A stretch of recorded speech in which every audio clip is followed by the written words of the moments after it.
Since changing the name of the Eclectic Americana Friday morning drive time radio show on January 20th, 1989 to the Bushwhackers Breakfast Club, the DJs in the collective have strived to entertain and inform our listeners. Airing from 6 to 9 a.m. Pacific at KZSC 88.1 FM in Santa Cruz, California, the Bushwhackers usually have 2 interviews a week, each airing for about half an hour. We're not afraid to ask questions or admit that we don't know something, and we don't mind taking deep dives or following a tangent as we get into how sausage is made in local, county, or state politics, or learning about things going on in our community, or discussions with artists. Our interviews are not scripted and are produced by myself, Dangerous Dan Orange. Good morning, KZSC. You're on the air. Good morning. Is that Lee Butler? Yes, it is. Okay, last time you joined us, let me see if I can find it. There it is. You were Director of Planning, Community Development, and Homelessness Response. That's correct. Yeah, so I'm actually still the Planning and Community Development Director, and I'm transitioning out of the homelessness response role, but still have a foot in that realm right now. Well, in this week's Good Times, there was an article entitled Decamped by Ayana Moya, talking about the Benchlands encampment closure, and she referred to a city homelessness response manager, Larry Imvale. So, given the amount of development that's going on, was it just, way too much to have on your plate and you managed, or was Larry in the bathroom when you were dividing up tasks for 2022? Well, yes, there is quite a bit of new development going on and long-range planning, and so really the workload between homelessness response and the Planning and Community Development Department was really tough with respect to long-term sustainability, and so we've got Lisa Murphy, who was our Human Resources Director. She is stepping in to oversee the homelessness response role, and then we are in the midst of recruiting for a chief people officer to replace Lisa Murphy in the former human resources role. Gotcha. Okay, well, so now that we know that the titles are changing and we're going to get some of these other people up here on Bushwhackers, let's start. We're going to be doing a deep dive into planning and development. Let's start with my office mate, Lisa, who's lived here for over 30 years, and, Bonnie and I are the same, and there's more construction going on than we have ever seen. So why the big push now? Well, so there are a lot of reasons why growth is needed right now. I mean, across the state, when you look statewide, the Legislative Analyst Office says that we should be producing 180,000 units per year. And we, for the past 10 plus years, have been producing about 90,000 units per year. So it's no wonder that we've got the skyrocketing rents and housing costs that we have. And the state has started to get really serious about addressing the lack of housing production. So what they have been doing, first off, they have changed the rules and they've increased the amount of housing growth that cities have to plan for. And they have instituted a housing accountability division at the at HCD, the Housing and Community Development Department at the state.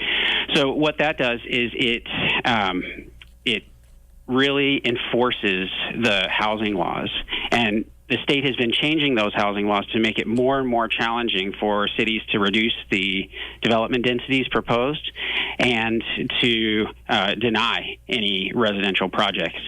So, we certainly want to do our part and produce housing at all income levels, particularly at the affordable levels, but at all income levels. And the state is really mandating that we do so. And so there's a culmination of factors that have led to the significant growth that we're seeing right now. But the changes in state law are working in some instances. This last year, instead of 90,000 dwelling units per year statewide, it bumped up a little bit to about 120,000 dwelling units. And so, the state's really trying to take this seriously and is making progress. And we're doing our part here. So when you say that the Housing Accountability Division is enforcing housing laws. How? Is it carrot or is it sticks? Mostly sticks. The Housing Accountability Division is basically a watchdog at the state that is making sure that local actions are not running afoul of the new state laws. And, I mean, planning has really been turned on its head in the past 5 years. There have been a slew of legislative changes that are all intended to facilitate housing production, make it less expensive. So, there are some carrots with respect to this year, for example, AB 2097 that takes effect on January 1st will eliminate parking requirements for any projects within a half mile of high-quality transit. And so, that's a carrot for the developers. And if we aren't adhering to those state laws, then the Housing Accountability Unit at HCD, the State Housing and Community Development Office, will write us a nice letter. Followed by this stick. Okay, let's kind of dig into a few things and then kind of talk more about planning in general. Who is the Planning Commission, and who is it made up of, and how do they fit in? Sure. So some people confuse the Planning Commission and the planning staff. So I'll start there. The planning staff are paid employees. We work for the city.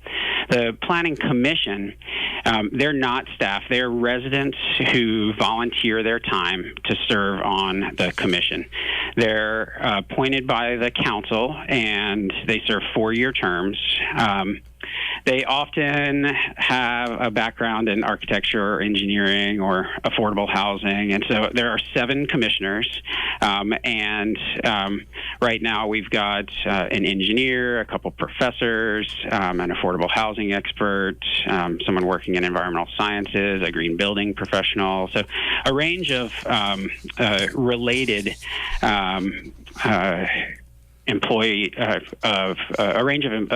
related things that they do for a living. And they advise the city council and the paid city staff, or how do they fit in? They have really 2 primary roles. They've got a number of roles, but they've got 2 primary roles. The first is really they actually make decisions on some projects. So if you have a use permit, for example, let's say for a new drinking establishment, a new bar, they'll hear the public testimony, they'll hear from the staff, they'll hear from the applicant, and they'll make a decision. That decision will be final unless it's appealed to the city council. Then there's also an opportunity for them to comment and provide recommendations on policy level issues related to planning and community development that the city council acts upon. So any general plan changes, any zoning changes, any development policies or specific plans, the Planning Commission reviews those, makes recommendations to the city council. So in some instances, they're actually deciding on applications, and in other instances, they're making recommendations to the council. Got it. Okay. Now, we're not going to go into the alphabet soup of all the laws that have been passed, SB 2, SB 330, but what I do want to do is talk about kind of the impact that these laws are having. And I think the way I let's try this, Lee. If you're just joining us, folks, we're talking to Santa Cruz Director of Planning and Community Development, Lee Butler, through the Regional Housing Needs Allocation, RHNA. This is the number of new homes that each jurisdiction is assigned to build by the state of California. So the first off, is that a goal or is that a requirement backed up by sticks? So it's a little of both. We have to plan for that number of units, and If we're not planning for that number of units, then there are some very significant sticks. So there's a thing called builder's remedy, which basically allows for any development projects to move through and be approved if you do not have a certified housing element. And we have to establish the plans to facilitate that, in our case, for the next 8 years from 2024 through 2031, enough capacity, enough residential capacity to produce 3,736 residential units over the next 8 years. So 460 some units per year, which is substantially more than what we've been producing at any point, really.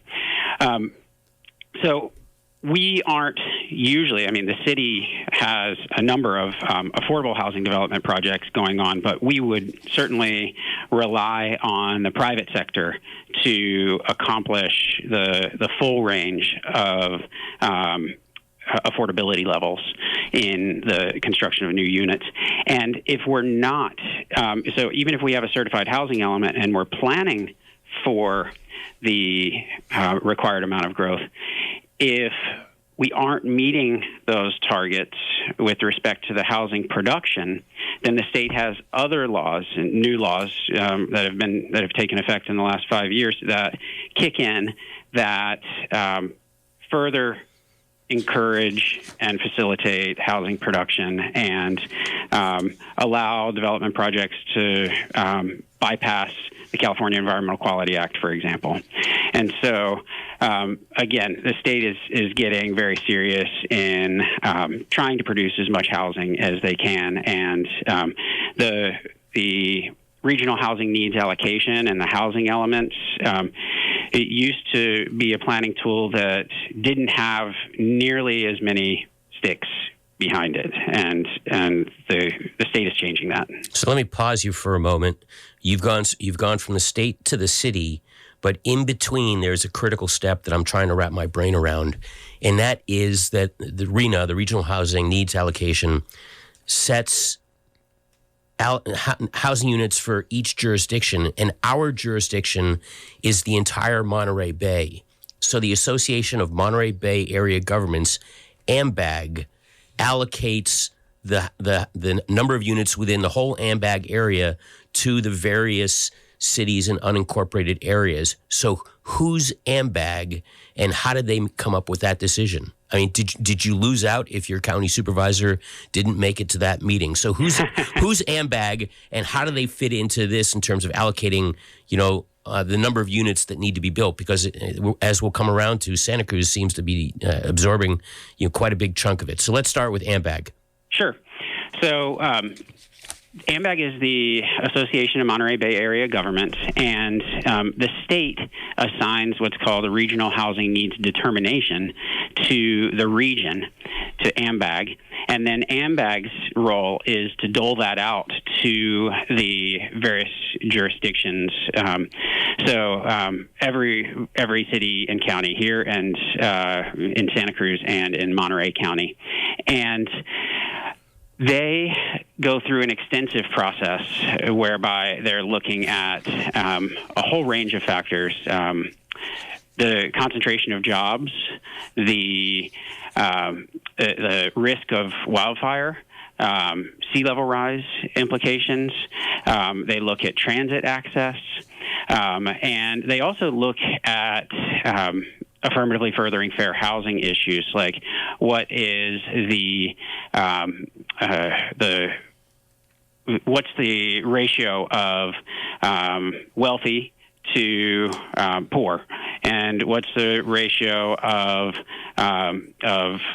people of color versus white.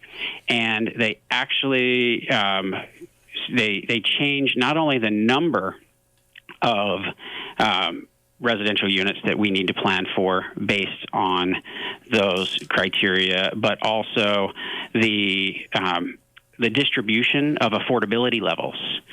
So if someplace doesn't have many people that are at the low end of the area median income, then that would be one factor in assigning that jurisdiction a higher number of low-income units and very low-income units that they need to accommodate as part of the next 8-year cycle.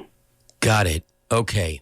So in these 8-year cycles, in the cycle that was 2015 to 2023, we were supposed to build 747 new housing units. Did we meet that goal? We are on the cusp of meeting that goal in every income category. And so right now we're about 15 units short in the very low income category. And we've got some projects lined up that the city is sponsoring, actually, and some that the city's just been facilitating. But I fully expect that within this next year and 1 month, which is the time frame in which our current RHNA cycle, our current housing element cycle, extends, that we will have achieved that full amount of growth. Got it. What's the goal for the next 8 years? The goal for the next 8 years is 3,736 units. So about 5 times what we had for the last, what happened to be a 9-year cycle. Wow. But the paperwork that I've got said the goal was to roughly double it in the next 8 years. And what you just said is it's increasing 5x. And I was going to get there because just the new downtown south of Laurel Street is 1,600 units. And so I was... what happened between the roughly double and the increase by 5x?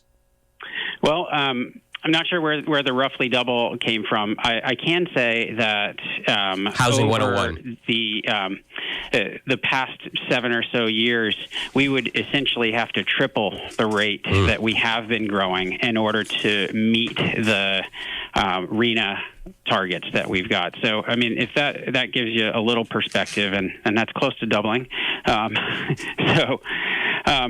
might be where that stat came from. And we are looking at the area south of Laurel Street as one of the key areas in which we can grow, particularly because that is, the most sustainable place to grow in our region, given that proximity to jobs and to housing and goods and services and entertainment and transit. All of that critical mass reduces the number of vehicle trips that someone needs to take in order to meet their daily needs and to get to work and so forth. So we are looking at growing sustainably, and if we're not growing in that downtown area, then the state is going to mandate that we provide that additional residential capacity elsewhere. And if it's not a part of this coming housing element cycle, it's going to be a part of the many housing element cycles that we've got coming up. So yes, the downtown area, particularly as we're expanding in that south area, is going to be critical in our ability to plan for the required amount of housing units that we need to look at for our RHNA targets. If you're just joining us, folks, KZSE Santa Cruz, we're talking to Santa Cruz City Director of Planning and Community Development, Lee Butler. Lee, I hear you talk about over the next 8 years. It seems like it's going to be a very, very transformational time for the city of Santa Cruz, especially in terms of just how it's going to look, how it's going to feel in terms of what's being built. I'm curious to hear. In what way does it's kind of sounds like with the state mandates that this is almost Santa Cruz is going to grow in terms of housing units in a way, whether you like it or not, it's just something that's got to happen because of the state mandates and because of how much we're being encouraged to do so through those. But I'm curious about what influence does resident opinion have over this period of growth? If a resident is of Santa Cruz is like, oh, I don't want all this change to happen in my town. Does that have any impact on the plans at all, or is this truly like a whether you like it or not situation? Santa Cruz is growing. It's a little of both. Sure. We have to plan for this growth, right? The state is saying we have to, and if we don't, then essentially developers have free reign, and that's the builder's remedy. And you can look at Santa Monica or various other cities that don't have a certified housing element to see what that means. But residents do have a say. For example, we are bringing to City Council on Tuesday the 15th a culmination of 2 years of planning effort, and we've engaged over 1,000 people in helping to determine how that growth will look and feel. So this is the Objective Standards project that is going to set a series of standards that are measurable and quantifiable. And that's another change from the state level, right? We cannot use subjective standards anymore. So we've gone through and established a series of objective standards that will allow us to shape development into a high-quality aesthetic. And we've consulted with a wide range of community members to help shape how those standards are going to influence the new building construction. Lee, we've got some questions coming in on ZipWhip. Let's go for short answers. Grant texts in a couple of questions. Why does the city of Santa Cruz not host a public... Oh, I'm sorry. The question was parking. Let me go back up there. Sorry, there's a whole bunch of stuff coming in because people can send a question into ZipWhip. It pops up on a screen in front of me, even though they're texting to the same number that we're talking to you on. Why does the planning department accept massive downtown development with virtually no requirement for providing parking? So quick answer on that one? Sure. State law oftentimes supersedes our ability to provide parking and or to require parking. And as of January 1 of next year, that's going to apply not only to affordable housing, as has been the case in the past few years, but also to market rate housing and commercial development. So it's going to be up to the city to provide that shared parking, which is a more efficient way to provide parking anyway. Grant asked a second question, which I also heard from my wife Bonnie last night. Growth, yeah, we get it, but do we really need a 16, 17, 20-story building or two of them downtown?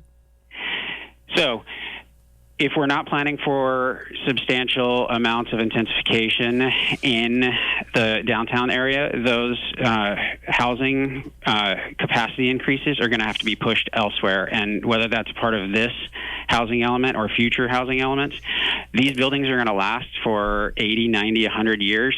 So this is a once-in-a-lifetime opportunity to develop in the most sustainable place to grow in the region.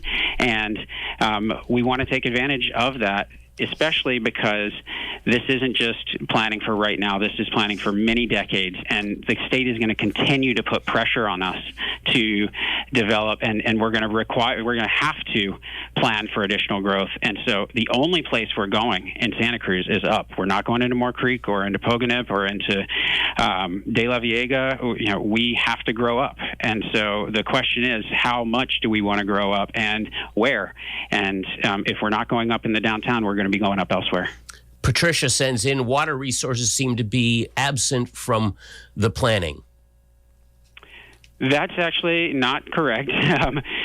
Water, but it is a very important issue that we're looking at. And in fact, climate change is a driver for our existing water supply issues. And we need infrastructure investments to secure our water future, and our amazing water department team is working on those. And new development is not going to alter the scale of the infrastructure investments that we need to make. Those infrastructure investments that we need to make are really significant. And new development isn't going to change what we need to do to solve our existing water challenges. And we're going to be talking to Rosemary Menard next week about the water challenges and what we do going forward. Banjo Kazooie sends in a note. I'm not finding affordable housing to be affordable. Most folks who are moving in live over the hill or work in Silicon Valley. Market rate is astronomical. So what is affordable housing? How does that work? And how are we ensuring that in these, 3,000 units that we're building, that we've got enough to keep people here who aren't Silicon Valley gazillionaires able to afford their rent? Right. That's one of the most important things that we focus on is encouraging the production of affordable housing. So let's start by quickly talking about what affordable housing is. Affordable housing is pegged to what's called the area median income, and there are different tiers. There's very low at 50% area median income or less, extremely low at 30% area median income or less. There is low at 80% of area median income, and moderate at 120% of area median income. Anytime development projects come in, we have what's called an inclusionary housing policy that mandates that 20% of the base project that comes in has to be provided at deed restricted in perpetuity at 80% of the area median income. So low income housing, and that's one way in which we're promoting that. But that gets portions of projects. The city is also in the midst of developing and partnering with developers to construct a number of affordable housing projects. We've got 70 units that are under construction right now, just south of the metro station, another 120 that we're planning at the current metro station. And then, of course, we'll see what happens with Measure O as the votes come in at the end of the day today, but it's looking like that measure is going to fail, and we'll be able to move forward with the 124 affordable units that we have alongside the planned library here in downtown. So the city is actively going out and using our properties and our parking lots to produce affordable housing, and those units are all deed restricted. Those units are typically at 30 to 60% of area median income. If you're just joining us, folks, we're talking to Santa Cruz Housing and Community Development Director Lee Butler. You're listening to the Bushwhackers Breakfast Club on KZSC. Santa Cruz. It's the Bushwhackers Breakfast Club. I'm Dangerous Dan. I'm DJ Tamarindo. And I'm Calamity Kyle. Lee Butler, we talk to Senator John Laird the first Friday of every month. We talk to Mark Stone, our assembly member, once a month. We haven't had you on in a year and a half, and we haven't even scratched the surface. I have 2 enormous PDF decks marked up with questions for you. We want to get you back and talk more often because this is really critical to our town, but we do have the KPFA Morning News coming up in just a couple of minutes. So, Lee Butler, in our remaining minute or two, do you want to talk about the objective development standards and that we're looking at 4-story buildings on Mission, Water, Ocean, and Soquel? Or do we want to talk about the Santa Cruz development plan south of Laurel, where we're going to be putting in 1,600 units in just that area with lots of 4 or 5-story buildings and some much higher? Where do people find out info, Lee Butler, and how do we wrap this up? Sure. So the best place to go, you can go to the City of Santa Cruz website, cityofsantacruz.com, and you can just search objective standards. That'll get you to the website with a plethora of information about that project, or you can do the downtown plan expansion. If you do that search, that'll get you to those materials, and you'll have an opportunity to provide comments right there on the website. We are going to City Council this coming Tuesday on the objective standards, but we are still in the thick of the planning process for the downtown plan expansion, and there are opportunities to comment right there on our website. So what does the City Council vote on next week? Is it to approve the objective standards and go forward with environmental planning? What's going to be on the agenda? So on the agenda on Tuesday is a request to approve the objective standards and associated rezonings that do not increase the residential capacity that's already allowed under state law.